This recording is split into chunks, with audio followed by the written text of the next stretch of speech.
Предложениот закон за јазици е дел од континуираниот ураган за уривање на правната држава. Со него се дерогира уставот, се дерогира деловникот, се турка на мускули со злоупотреба на европско знаме, иако Зоран Заев вети дека одредбите од законот кои се спротивни на уставот нема да биле донесени во таа форма, оцени универзитетскиот професор Тања Каракамишева Јовановска во отвореното студио на телевизија Нова. Овој закон не само што е противуставен, овој закон не е европски.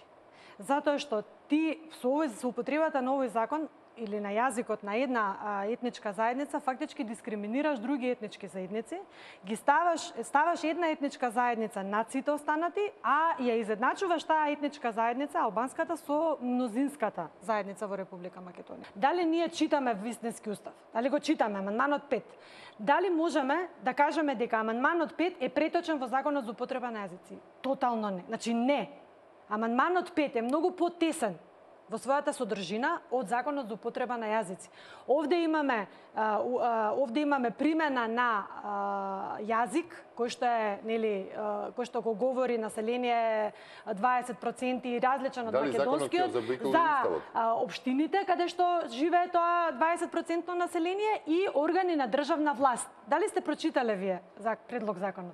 Во органи на државна власт се ставени Уставен суд, ставени се јавни установи, ставени се јавни предпријатија, ставени се јавни организации, комисии, тела и така натаму, кои што имаат јавни овластувања.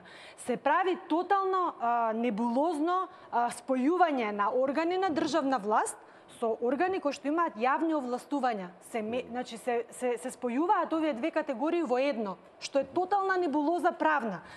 Во законот нагласува таа се прави тројна градација во еден член, дека македонскиот јазик е службен.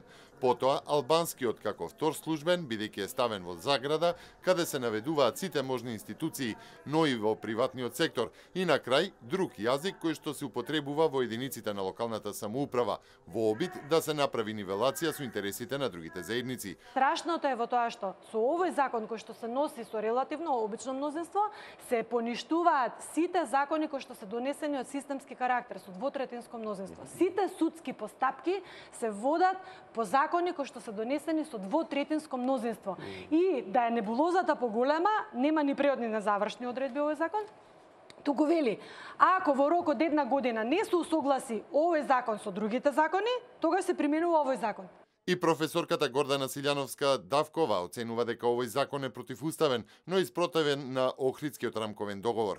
Таа нагласува дека амандманот 5 од ставот 1 од уставот прави јасна разлика, односно вели дека службен јазик на целата територија и во меѓународните односи е македонскиот јазик. Тоа значи дека ваквиот статус има и треба да има посебен закон и дека не може ваквиот закон да го мешате со ставот 2, кој што не вели дека службен јазик на целата територија и во меѓународните односи е и јазикот кој што го зборуваат 20%, или да вели дека во смисла на став 1 во служба да е и јазикот кој што го зборуваат 20%, туку вели како што е утврдено подолу.